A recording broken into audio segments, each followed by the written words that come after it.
전 재산을 너에게 넘겨준다. 이거는 사회 질서의 입장에, 사회 법규의 입장에서 봤을 때 불공정한 계약이야. 그지? 우리가 누군가의 약속을 통해서 만들어진 게 계약이란 말이야. 약속을 문서화시키면 계약이야. 문서화시키지 않든 너와 나의 약속이 어려운 말로 하면 계약이라고. 무슨 얘기 알겠지?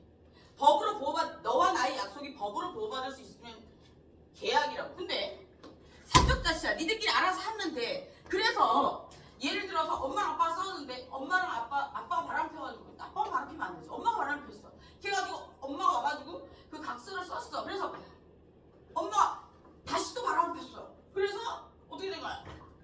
재산을 넘겨줬어. 그리고 끝났어. 그럼 괜찮아. 그런데 아무리 사적 자치라고 해도 사회 질서에 반하는 계약은 불공정한 계약이라고 해서 나라에서 이건 안 된다고 얘기하고 있어. 이건 무슨 얘기냐면 니들끼리 알아서 하되 저런 불공정한 계약이면 나라에 와서 이야기하고 도와주겠다. 이해되니?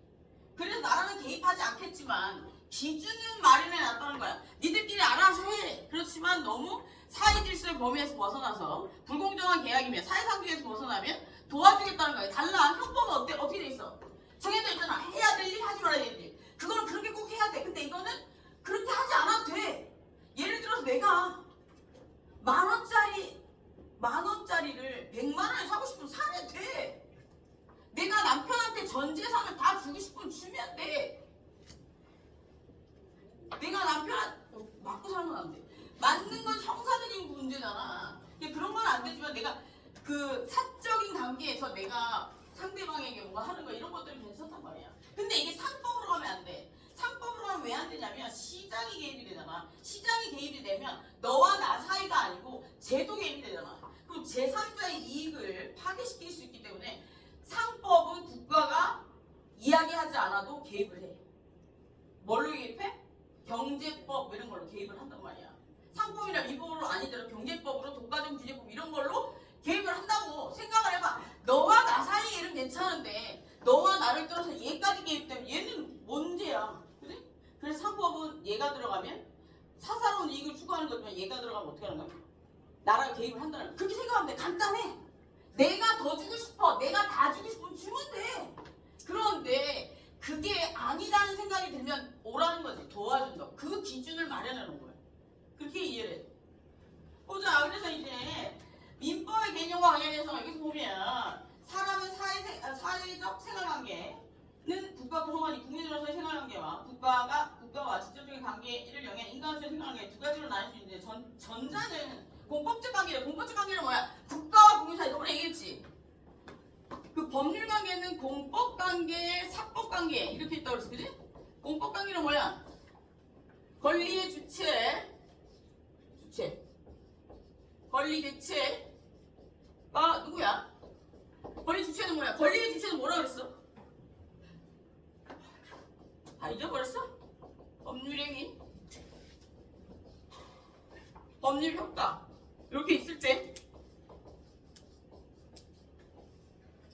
예를 들어서 권리의 주체는 뭐야? 법률행위에 영향을 미칠 수 있는 의사표시를 할 수 있는 걸 권리의 주체라고 해. 예를 들어 내가 아파트를 매매한다고 하면 아파트 매매와 관련된 법률행위, 아파트를 파는 행위가 법에 어떻게 하라고 기재되어 있대. 그래서 법률을 근간으로 해서 하는 행위라고 해서 법률행위라고 해. 그래서 이 법률행위의 영향력, 의사, 나 얼마에 1억에 사고 싶어. 1억에 안 팔래. 이렇게 영향을 미칠 수 있는 사람이 권리의 주체야. 그럼 권리의 객체는 뭐냐면 내가 이 법률행위에 영향을 못 미치는 게, 의사표시를 못하는 게 권리의 객체야. 그러면 권리의 객체 누구야? 아파트. 오케이? 아파트고 이 법률행위는 어떤 것들이 있냐면 예를 들어서 물권계약, 채권계약 두 가지가 있어. 물권계약, 채권계약 두 가지가 있어. 물권계약은 뭐냐면 예를 들어서 내가 뭔가를 팔아서 권리를 이전시키는 거. 계약을 통해서 물건의 계약을 이전시켜. 예를 들어 어떤 거야? 아파트라는 물건을 팔아서 객체는 예를 들어서 물건도 있고 서비스도 있고 여러 개가 있어. 근데 봐봐, 물권 계약이랑 채권 계약 차이점은 뭐냐면 물건을 예를 들어서 아파트라는 물건을 팔아서 권리를 이전시키면 그거 물권계약이야. 그지? 근데 내가 자전거라는 물건을 팔아서 권리와 의무가 사라져버리면 어떻게 되는 거야? 채권계약이야. 이해되냐? 그래서 아파트는 부동산이라고 하고 나라에 등록하니까 그리고 자전거는 뭐라 그래? 동산이라 그래. 그래서 우리는 물건에는 보면 잘 들어. 물건에는 부동산도 있고 동산도 있어. 그래서 부동산은 뭐냐면 땅에 붙어있는 애가 정의야. 동산은 땅에 붙어있지 않고 돌아다니는 애가 정의야. 원칙적으로. 그런데 이게 자동차 같은 경우에는 비싸잖아. 그래서 선박 같은 경우에 비싸잖아. 비행기 같은 경우에 비싸잖아. 그래서 나라에서 이것도 부동산처럼 취급해 주자라고 해서 등록을 하기 시작한 거야. 원칙적으로 걔는 동산이야. 움직이기 때문에. 그런데 얘를 비싸잖아. 그래서 부동산인 것처럼 취급해 주자고 해서 얘는 부동산처럼 취급되는 거야. 그래서 등록시킨 거야. 무슨 알겠지? 법률적으로 아니 그냥 봤을 때 걔 동산이야. 움직이잖아. 한국 그대로 보면 동산이야 걔. 그런데 얘는 고가의 물건이니까 국민의 그 재산권 보장을 위해서 필요하다라고 생각해서 나라에서 얘를 등록시켜준 거야. 야 자동차가 1, 2만 원 아니? 자동차 중고차도 1,000만 원 이상을 줘. 아니야. 중고 한 100만 원 정도 살 수 있어. 그지? 얘들아 이제 운전면허를 따면 잘 타는 사람들은 모르겠죠. 처음에 한 200만 원대 100만 원짜리 타면 돼 얘들아. 그리고 막 차 받아야지 들어. 차 받아도 안 넣을 수도 있어. 난 아직도 주차를 못해. 왠지 알지? 평행 주차가 안 돼. 난 여기 딱 옆에 주차칸이 있잖아? 옆에 차가 아무것도 없으면 들어갈 수 있어. 왠지 알겠지? 옆에 차가 있으면 못 들어가. 대단하지 않냐? 우리 집 주차장 말고는 못 나가. 그래서 발렛 해야 돼, 발렛. 마트는 그나마 좀 밖에 되면 되거든, 길가에. 그치? 마트 잘 안 들어가도 돼. 밖에 되면 돼. 근데 다른 데는 가면 될 수가 없어. 그래, 걸어다니. 주차를 잘 못해. 자동차 적을 건 어떡할 거야? 그리고 나는 이제 AI 자동차, 요즘에 지금 나와 있거든, 자동차가 그게. 자동 주차되고 막 이런 게 다 나와 있단 말이야. 근데 이게 왜 사료화가 안 되냐면 법이 만들어지지 않았어. 예를 들어서 얘가 혼자서 뭔가를 작동시켰을 때 누가 책임질지에 대한 그 책임에 대한 불법행위에 대한 손해배상 책임에 대한 것들이 정확하게 규정되어 있지 않아가지고 지금 안 하는 거야. 판매가 안 되는 거야. 지금 막 이번에 새 정부 개혁하고 나서 출범하고 나서 AI 얘기 또 하잖아.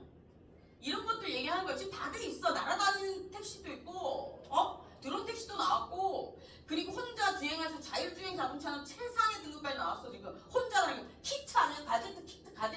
가제트 많아요. 알죠? 네, 우리 니들 뭐니 가제트? 아이씨, 니 아냐? 가제트 손 막 길어지는 형사 있잖아.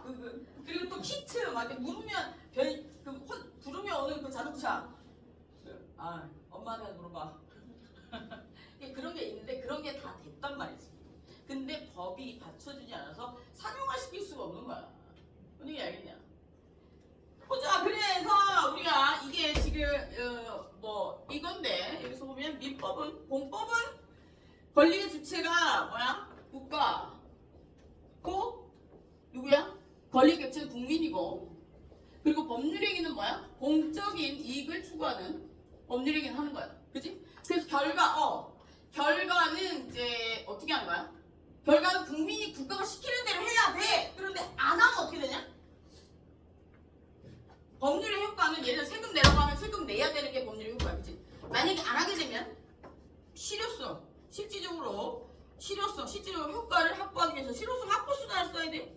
실효성 확보수단으로 뭐 있냐면 예를 들어 실효성 확보수단이라는 건 뭐냐면 네가 나한테 돈을 빌려가는데 돈을 안 갚는단 말이야. 네가 나한테 돈을 빌려가면 넌 나한테 돈을 변제할 시기가 되면 네가 나한테 돈을 갚아야지만 그게 법률 효과가 완성된 거야. 그치?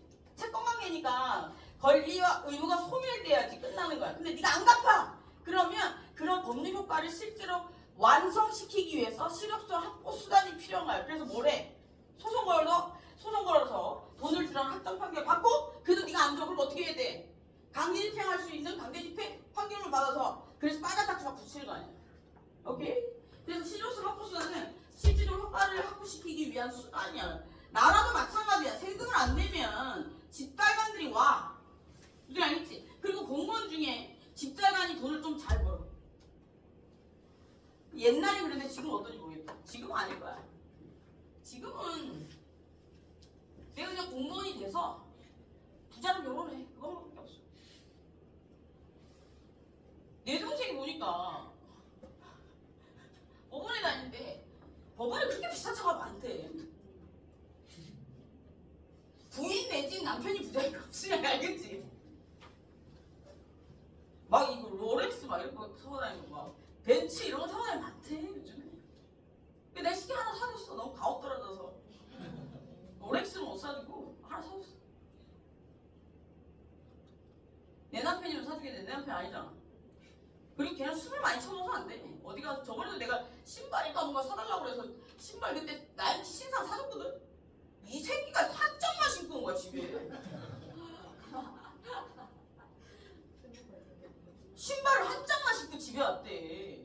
술을 너무 많이 먹어가지고. 근데 나중에 그 신발 찾았다? 근데 이미 한 짝만 가지고 온 신발 버렸는데 뭐 어떡해. 그거 내가 서울시에 다 뒤져서 사준 거야. 줄 서가지고 우리 집 앞에 나이키 매장이 있거든. 홍대 앞에. 홍대 앞에 나이키 매장 신상 뜨면 줄 서. 웨이팅 그 전날부터 섰거든. 내가 그런 짓 한 번도 안 해봤는데 갖고 싶다고 해서 줄 섰지 그 전날. 생일 선물 우리 생일 같은 안 챙겨. 그러니까 서로 필요할 때만 전화해. 요즘에 근데 요즘 좀 철이 들었는지 생일날 전화 오기도 하고 전화는 오는데 선물 생기가 그러진 않아. 근데 이번에 생일날 챙겨주더라. 지가 나한테 워낙 받은 게 많으니까. 뭐 요번에는 뭐 걔가 물질을 좀 해. 소라 전복 이런 걸 좀 잡으러 되겠지. 취미가 그거야. 잡으러 들어가는 거. 해남이 되겠대 퇴직하면. 그래가지고 근데 뭐 어떤 같이 다니는 형이 걔가 부자야. 나랑 동갑인데. 걔는 부인이 부자야. 근데 걔가 이제 그 들어가려면 불이 필요하거든. 물속이 어둡단 말이야. 여기 물질 하나 있니? 들어갈 때 불이 랜턴이 있어야 되는데 그 랜턴은 되게 비싸대. 우리가 실제로 알고 있는 랜턴하고 다를 때 랜턴 하나의 중고 가격만도 60, 70이래. 100만 원이 넘대 랜턴. 그래가지고 뭐 그거를 뭐 어쩌고 사달라는 얘기지? 사달라는 얘기 아니야. 엄마랑 나랑 이제 반씩에 사준다고 그랬어. 좋아 죽더라. 어제 왔대 집에. 그래서 또 하려가 돼가지고 떼굴떼굴 불러가지고 왔대. 어제 아침에 CCTV 어머니가 CCTV다. 나는 CCTV 아침에 오면서 딱 보니까 앉아있더라고 집에. 그래서 CCTV 얘기했지. 야 술 좀 그만 쳐버리네. 깜짝 놀랐어. 봅시다. 그래서 여기 우리가 주체 권리 얘기했죠. 그래서 실효수 확보수단은 공법도 마찬가지. 세금을 안 내게 되면 강제집행을 한단 말이야. 사법도 여기서 국민 뭐야? 그리고 국민이랑 주체 둘 다 국민이고 뭐야? 객체는 누구야? 물건이지. 물건. 이렇게 해서 사적인 이익을 추구하면 민법 관계가 그래서 별게 없어. 그래서 민법 여기서 보면 국민 간의 생활 관계를 얘기하는 거야. 그래서 민법은 근대 시민사회 개인의 일반적인 사회관계를 규율하는 일반 사법을 얘기해. 그래서 공법과 사법을 구분할 때 사법에 속하고 뭐 일반 사법, 특별 사법 구분할 때 일반 사법이라는 건 뭐냐면 그 특별 사법은 뭐냐면 그 시기에 꼭 필요한 특별법을 특별사법이라고 하는 거야. 예를 들어서 우리가 지금 디지털과 관련된 법들이 자꾸 생겨나고 있잖아. 그 시대에. 그런 것들이 특별한 시기에 특별한 법들이 생겨나. 그게 특별한 법, 특별사법, 특별공법, 특별헌법 이런 거야. 특별법인 거야. 의미 없어 이거. 보자. 근대 민법의 기본 원리 첫 번째 소유권 절대 원칙 뭐야? 소유권 절대 원칙. 근대 민법은 소유권 절대 원칙. 우리의 재산은 우리 거야. 내가 한 번 가진 재산은 내 거야. 그지? 소유권은 죽어도 내 거고 남한테 넘겨주기 전까지는 내 거야. 그냥 다른 권리하고 달라. 그지? 그래서 소유권 절대 원칙 개인의 사유재산은 절대적으로 지배를 인정하고 소유권 행사는 오직 소유자만 할 수 있는 거야. 그지? 소유권은 당연히 소유자만 할 수 있는 게 어렵게 생각할 필요 없어. 이거 내가 돈 주고 사면 그냥 내 거야. 그지? 남한테 주지 않는 이상 내 거라고. 그리고 계약자의 원칙, 아까 얘기했잖아. 계약자의 원칙은 그 계약을 하는 당사자가 의사결정을 자유롭게 할 수 있는 게 계약자의 원칙이야. 그지? 그리고 여기 보면 계약자의 원칙 원칙이랑 개인의 의사결정에 따라서 상대방의 평등한 지위가 중요해. 평등한 지위. 그래서 여기서 뭐 불공정한 거래는 안 된다는 거야. 근데 이 불공정한 거래는 내가 불공정하다고 느껴야 돼. 오케이? 내가 좋아서 사귀면서 준 건 받을 수 있니? 못 받아. 뭔 얘기야? 내가 데이트하는데 내가 여자친구를 위해서 사줬어. 명품백을 맨날 사줬어. 그거 나중에 네가 나 속여서 가져갔잖아. 받을 수 있어? 못 받아. 근데 그게 예를 들어서 막 나를 그걸 받으려면 방법은 하나가 있긴 해. 걔가 나를 기망했다는 걸 증명해야 돼. 속였다는 거. 가스라이팅. 그러니까 법률 용어는 아닌데 이거는 걔가 나를 속였음을 입증해야 된다고. 어떻게 입증할 거야? 그래서 못 받는 거야. 근데 서로에게 고가의 선물을 하는 거다 안 하는 거다? 안 하는 거야. 근데 받는 건 하는 거다 안 하는 거다? 받는 건 해야지 얘들아. 사준다는데 뭐 그러라고 있어. 어? 주면? 너에게 준 사람 있을까? 왜 주게끔 만들면 되지. 야 그냥 네가 사. 야 수술 난 안 하겠다. 야 사라. 그냥 아니야 받아. 내가 이런 생각으로 내가 사니까 너무 힘들어. 보자. 그래서 가실책임의 원칙이랑 개인이 타인에게 손해를 입힌 경우에 그 행위에 대해서 위법할 뿐만 아니라 동시에 고의가실에 기한 경우 책임을 지고 이러한 고의가실이 없는 경우에 책임을 지지 않는다는 원칙이야. 예를 들어서 내가 뭔가를 잘못했을 때 야 이거 뭐 이게 가실이 없으면 책임 안 지는 거냐? 아닐 텐데? 이거 빼. 수정이 됐나? 그냥 신시간 읽어볼게. 요거는 빼고 일단 두 개가 근대 민법에 있어서 소유권 절대 원칙이랑 그 계약자의 원칙은 중요해. 그래서 이거 넘어가고 뒤로 넘겨서 그 258페이지에 민법의 지도인형 신의성실은 뭐냐면 모든 사람이 사회 공동체 일원으로서 질서 유지를 하기 위해 상대방의 신뢰에 헛되지 않는 행동들을 해야 돼. 그래서 여기서 보면 여기 보자. 사례 X회사에서 김사장은 근로자 이양채가 장기간 무단결근하자 해고하고 퇴직금을 법원에 공탁했다. 그런데 이양채가 아무런 조건 없이 공탁금을 수령하였음에도 9개월 뒤에 갑자기 마음이 바뀌어서 김사장을 상대로 어떻게 돼? 해고 무효 소송을 했대. 예를 들어서 회사를 관두면 퇴직금을 줘야 되는 거야. 예를 들어서 1년 이상 일하면 한 달치 월급은 뭐 내가 나가든 쫓겨나든 줘야 되는 거야. 퇴직금이야. 그게 근로기준법이야. 그런데 얘가 지금 무단결근을 계속하니까 재계약을 하지 않고 얘를 쫓아냈단 말이야. 근데 얘가 연락이 안 되니까 퇴직금을 줘야 되는 거거든. 퇴직금을 안 주게 되면 이거 불법이야. 그치? 그래서 사업장에서 벌금을 낸다는 이렇게 될 수가 있어. 그래서 얘 어떻게 했어? 공탁을 걸어놓은 거야. 얘랑 연락이 안 되면 내가 너한테 돈을 갚아야 돼. 니랑 연락이 안 돼. 근데 계속해서 이자가 불어나. 그럼 어떻게 하면 되냐면 공탁 법원에 돈을 걸어놓으면 돼. 얘가 나타나면 찾아가는 거거든. 근데 그래서 걔가 나타나서 그걸 찾아가면 우리 사이의 계약은 서로 합의가 된 거야. 근데 합의가 됐는데 얘가 나중에 그러면 보면 그냥 우리가 생각했을 때 내가 공탁 걸어놓은 걸 네가 찾아가면 우리 얘기는 끝난 거잖아. 끝난 거 뭐 있어? 뭐 있어?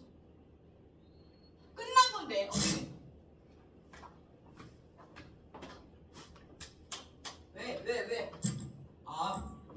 여기까지 목소리 올리는 거야?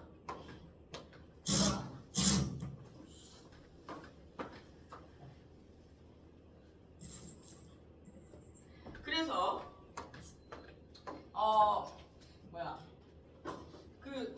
어디까지 되냐? 공탁하면 네가 찾아가잖아. 그러면 계약이 끝난 거야.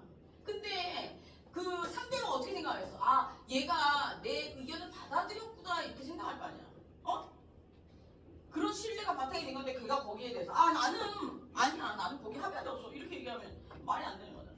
그래서 민법은 신의성실 원칙을 가장 서로 상대방의 신뢰를 중시 여기는데 신의성실 원칙. 그래서 보면 이양측의 장기간 결석에 따른 사유로 해고당한 뒤에 퇴직금을 수령할수에도 수개월이 지난 해고 무효 소송을 그것은 부당하다. 왜냐하면 퇴직금 수령으로 인해서 회사의 해고소송 효력에 대해서 이의제기를 하지 않겠다는 것은 실은 이의제기를 하지 않겠다고 이야기하는 거랑 마찬가지야. 이게 이사상 이렇게 다른 법적인 문제를 제기하지 않겠다는 거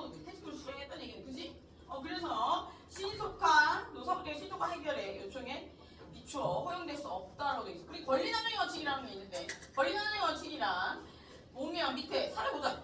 이거는 이거야. 예를 들어 내가 쉽게 이야기해도 내가 어떤 사람이랑 땅이 물려 있었어. 근데 예를 들어서 여기 A하고 B가 이렇게 땅이 같이 붙어 있었어. 근데 얘가 A야, B야. 근데 지적도를 잘못 계산해가지고 얘가 B가 건물을 짓는데 여기에 이렇게 지어버렸어. 근데 그게 한 10평 미만이었어. 아주 작은 부분이었어. 근데 얘가 어떻게 했냐면 A가 B한테 건물을 전부 다 철거하라 그랬어. 말이 되니? 자신이 권리가 있다고 해서 그 땅에 대한 권리가 있다고 해서 상대방에게 내 권리를 너무 크게 주장하면 안 된다는 거야. 손해가 너무 크잖아. 이해되니? 저울에 달아도 얘가 더 손해야. 그럼 어떻게 해야 돼? 내 권리 주장을 하려면 다르게 권리 주장을 해야 돼. 어떻게? 내 땅 사. 이렇게 얘기해야 되는 게 맞는 거야. 그게 권리 남용 금지야. 오케이? 내가 권리가 있다고 해서 다 주장할 수 있는 거 아니야. 너무 자기 권리를 막 주장하면 어떻게 해야 돼? 안 되는 거야. 왕따 되잖아. 그래. 야, 막 사회생활 나중에 해보면 알겠지만 자기 권리를 요즘 애들 진짜 피곤해. 제발 좀 책 좀 읽어 얘들아. 애들이 이게 해석이 안 돼. 뭘 시키면 애들이 뭔 얘기인지를 몰라들어. 얘들아 직접 읽어. 알았지? 때리고 싶어. 그러지 마. 뭘 시켜. 보고서를 뭐. 니랑 나랑 친구냐? 보고서를 왜 그렇게 써? 책 GPT라도 돌려서 갖고 와 얘들아. 권리남용 금지 원칙. 나 보면 여기에서 보면 권리남용 원칙이라 외교상으로 족보는 권리 행사인 것처럼 외교상으로 세평 내 거 A 거야. 그런데 외교상으로는 내 권리의 행사인 것처럼 보이나 그 권리에 인정된 인정된 사회적 목적에 위반되는 경우에는 권리남용의 원칙이라고 볼 수 있다. 그러니까 사회적인 입장에서 봤을 때 이걸 무너뜨린다는 건 B에게 너무나 많은 손해를 입히는 거잖아. 이건 안 된다는 거야. 그래서 밑에 보면 여기 남용의 이 토지는 1000제곱미터와 토론 옆에 있는 500제곱 소유하고 있는 어구리에는 2024년 5월 1일자로 그 대지 위에 건물 지역 짓고 살고 있다. 그런데 어구리에는 남용이가 사자와 어구리의 건물 중 일부를 남용의 토지의 3제곱미터, 300제곱미터 침해했는데 주장하고 건물을 철거하고 토지의 인가를 청구했다. 그러니까 건물 철거하고 내 토지 돌려달라는 거야. 건물 다 지었는데 철거하는 게 말이 되냐? 그래서 여기서 보면 잘 읽어봐. 그런 내용이야. 너무 많이가 안 읽을게. 그래서 그런 내용들이 나옵니다. 그리고 여기 보면 자연인이라고 나오는데 이제 권리의 주체에서부터 시작할게. 권리의 주체. 얘들아 권리의 주체. 이게 앞에서 많이 했던 건데 중에 별거 없어.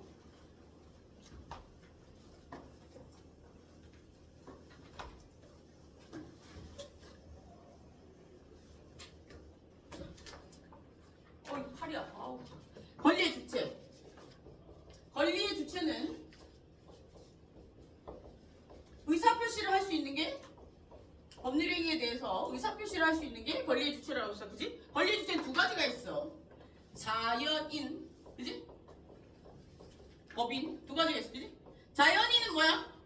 자연적으로 태어나서 출생해서 뭐야? 출생신고하고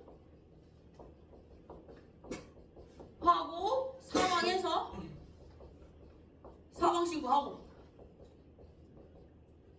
여기 그래서 자연인은 이제 권리의 주체가 되기 위해서는 권리의 주체가 되려면 권리 능력이 생겨야 되거든. 권리 능력이 생기려면 자연인이 권리 능력이 생기려면 어떻게 되냐면 권리의 주체가 되려면 권리 능력이 있어야 돼. 첫 번째 권리 능력이 있어야 되고 두 번째 행위 능력이 있어야 돼. 무슨 알겠니? 민법상은 유효한 법률행위를 하려면 첫 번째 권리 능력이 있어야 돼. 권리가 주어져야 된다고. 무슨 알겠지? 권리 능력이 있어야 되고 두 번째 행위 능력이 있어야 돼. 유효하게 법률행위를 할 수 있는 능력이 있어야 된다고. 근데 형법은 그걸 뭐라 그랬어? 책임 능력이 있어야 된다고 얘기했잖아. 그지? 책임 능력은 뭐야? 미성년자 책임 능력 있어 없어? 없어라. 그지? 애들이 어려서 범죄의 결과를 예상할 수 없대. 그럼 미친 거지. 왜 예상 없어? 예상할 수 있지. 200짜리가 사람 대각발 깨지면 대각발이 터져가 죽는다는 걸 모를 수도 있을 것 같긴 해. 모르냐? 아, 니 참 교대가 아니구나. 미안. 사범대는 고등학생 안 가르치지. 아, 근데 1학년짜리 동네 1학년들을 보면 모를 것 같기도 해. 우리 동네에 보면 좀 하나 애들 막 댕기거든? 모를 것 같기도 하다. 그치? 근데 아니야. 될것 같기도 하고 잘 모르겠어. 뭐 알아서 하시지 훌륭하신 분들이. 그래서 권리 능력이 생기려면 출생 신고를 하고 사망 신고. 여기가 권리 능력이 있는 구간이야. 권리 능력. 권리 능력이 생겼다는 건 권리를 가질 수 있다는 거야. 권리를 가질 수 있다는 건 뭐야? 무슨 건으로 끝나는 걸 가질 수 있는 거야. 소유권을 가질 수 있대. 어? 집을 살 수 있대. 계약을 할 수 있대. 오케이? 집을 살 수 있대. 어? 권리를 가질 수 있대. 그리고 또 할 수 있는 게 뭐야?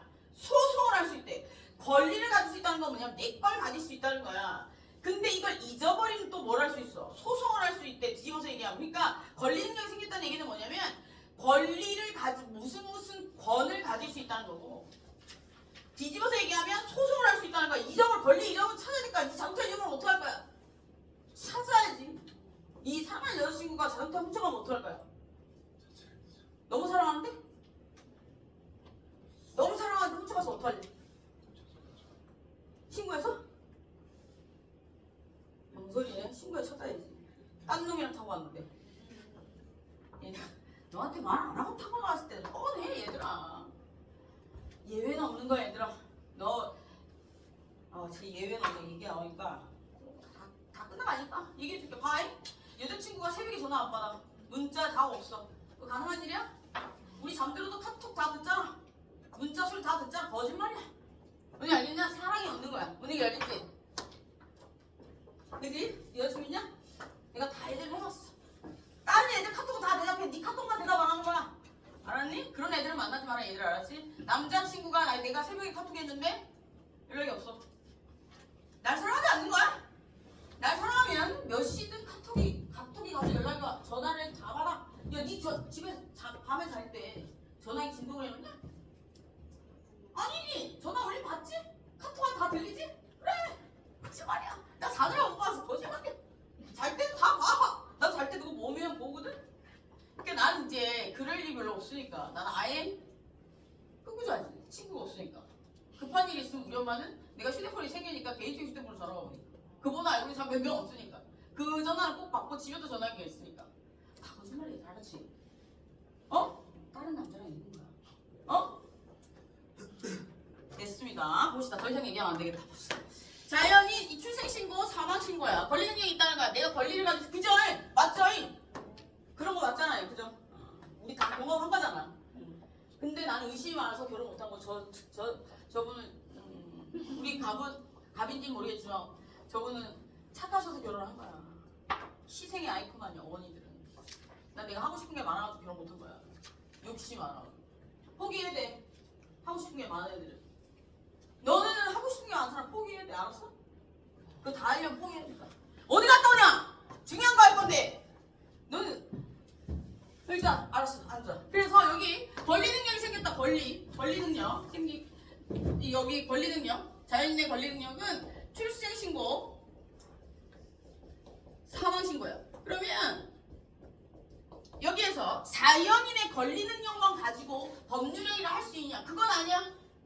권리 능력이 생기면 법률행위를 할 수 있어. 그렇지만 법률행위를 하기 위해서는 그 법률행위의 결과, 내가 계약을 했을 때 이런 결과가 나타난다는 걸 예상할 수 있어야 돼. 그걸 우리는 행위 능력이라고 해. 미성년자가 예를 들어서 내가 이 금을 20만 원에 팔면 되는지 안 되는지 알겠냐?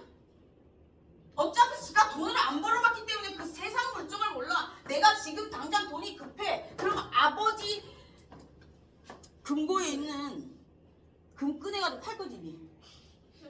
아버지 팔 거지. 아, 니네 집 금고에 금 있구나. 아, 지금 부자였어. 얘들아, 그거는 애들이 상판단이 안 되는 거야. 그렇기 때문에 미성년자는 유효하게 법률 행위를 할 수 없어. 그래서 법정 대리인의 동의가 없는 이상 유효한 법률행위를 할 수 없다고 해서 행위 능력 얘기가 나오는 거야. 그래서 행위 능력은 예를 들어서 미성년자 그리고 피성년 후견인, 피한정 후견인 이런 사람들은 이 사람들은 뭐냐면 제한 능력자라고 해서 이 사람들은 법률행위의 결과를 예상할 수 없어서 얘들이랑 거래하면 거래가 없었던 일이 돼. 뭔 얘기 아니냐? 근데 얘들이랑 거래하면 안 돼. 그래서 쉽게 이해하면 미성년자는 나이고 피성년 후견인은 아예 마태가 100%간 거야. 그러니까 정신이 완전 나가버린 거야. 그리고 얘는 들어왔다 나갔다 해. 도박 내지는 알코올 중독 이 정도 수준이라고 생각 의학적으로 봤을 때 그렇게 생각하면 돼. 진짜 아까 법 정문에도 그렇게 나도 나올 거야. 보면 얘는 완전히 나가버렸어. 치매 정신병 이래서 전부 나가버린 거고 얘는 들락날락해. 아버지가 도박 중독자야. 재산을 탕진할 우려가 있어. 아빠가 알코올 중독자야. 그래서 재산을 탕진할 우려가 있어. 아빠가 여자에 미쳤어. 재산을 탕진할 우려가 있어. 그럼 어떻게 하면 돼? 아버지가 재산을 탕진하지 못하도록 어떻게 하면 돼요? 법원에 피한정 후견인 신청을 하면 돼. 그럼 아버지가 처마다 죽을 수도 있겠지? 그럼 어떻게 하면 돼? 엄마 아빠 사인해가지고 정신병에 넣으면 돼. 엄마만 사인하면 안 돼. 자녀가 한 명 더 사인해야 돼. 이런 거 알고 있으면 안 돼. 무슨 알겠냐? 우리 아버지 그래서 나 싫어. 이런 거 다 알고 있었어. 엄마랑 사인해서 넣을까 봐. 그래서 넣는다고 얘기했어. 안 넣는. 근데 안 넣을 거야. 이렇게 얘기하는 애는 안 넣어. 내가 사기에 대해서 그렇게 잘 알고 있어. 사기다 이상. 이렇게 말하는 애들이 절대 못해 그런 거. 우리 집도 같이. 봅시다 여기. 얘네들은 못합니다. 행위 능력이랑 유효한 법률행위를 할 수 있는 능력이야. 유효한 법률행위를 할 수 있는 능력인데 유효한 법률행위를 할 수 있는 능력은 얘 빼고 다 돼. 근데 얘는 아이고 얘는 법원의 선고가 필요해. 법원의 선고. 오케이? 신청해서 법원의 선고가 필요하다. 판사가 땅땅땅 쳐줘야 된다고. 우리 알겠지? 그래서 만약의 경우에 우리 부모님이 나이가 들어가잖아. 혹시라도 요즘 치매가 빨리 오거든. 치매 40대도 오고 50대도 와. 내가 이제 사회복지사 다녔을 때 실습 나갔을 때 40대 어떤 여성분이 치매 와서 거기 치매 그 센터에 있었어. 그 죽는 줄 알았어. 지금 생각해보니까 내가 그때 20대 때 실습 나가면 어쨌든 30대 때였구나. 내가 학위 다 받고 박사과정 다 밟고 그 편입해서 또 타고 가니까 30대 때였어. 그때 그 사람이 40대였거든. 지금 내 나이 아니야. 내 나이에 치매 걸렸다니까 얼마? 아찔하다. 여기 내 영향 때문에. 어쨌든 그래요. 그러면 이게 그런 경우에는 법원에 선고해가지고 받아야 돼. 안 그러면 재산 탕진할 우려가 있어. 그렇기 때문에 해두는 게 좋죠. 오케이. 그러면 유효한 법률행위를 할 수가 없어. 그래서 우리가 민법에서 법률행위를 유효하게 하려면 권리능력 일단 있어야 되고 행위능력 있어야 돼. 그래서 자연인은 권리능력이 언제 생기냐면 출생신고, 그리고 언제 없어지냐면 사망신고하면 없어져. 그리고 여기 행위능력은 그 미성년자 권리능력이 생기면 그냥 행위능력은 생기는 거야. 근데 행위능력이 없는 사람들이 있어. 나이 걸리고 그리고 성인이라고 할지라도 이게 머리가 약간 맛이 가면 없어져. 오케이? 그래서 그런 얘기들이 나옵니다. 그리고 보면 자연인 볼게요. 자연인이란 권리의 주체가 될 수 있는 개인을 얘기하는데 권리의 주체가 될 수 있는 개인이라는 것은 뭐야? 좀 더 구체적으로 말하면 자연은 육체와 정신이 가지고 있는 자연적인 생활을 영위하고 모든 사람들의 주저리 얘기 나오는데 권리의 주체가 될 수 있는 개인을 얘기하는 거야. 그럼 법인은 뭐야? 권리의 주체가 될 수 있는 단체. 권리의 주체가 될 수 있는 단체를 법인이라고 해. 근데 여기에서 자연인은 권리의 주체가 될 수 있는 개인이잖아. 권리의 주체가 되려면 기본적으로 등록이 필수야. 그럼 법인은 권리의 주체가 될 수 있는 단체라며. 그럼 얘는 단체로 등록이 돼야 되는 거야. 그래서 그거 우리는 법인 등기라고 해. 오케이? 그래서 여기 보면 권리 능력의 시기와 종기. 시기는 뭐야? 시기 질투야? 그렇지. 시작할 때 시야. 그리고 종기는 뭐냐? 끝날 때를 얘기하는 거야. 그리고 권리 능력이라고 하면 권리와 의무를 가질 수 있는 법률상의 지위나 자격을 얘기해. 그래서 자연인의 권리 능력은 출생이라고 돼 있는데 내가 알기로 출생 신고를 하고 나서 붙였네.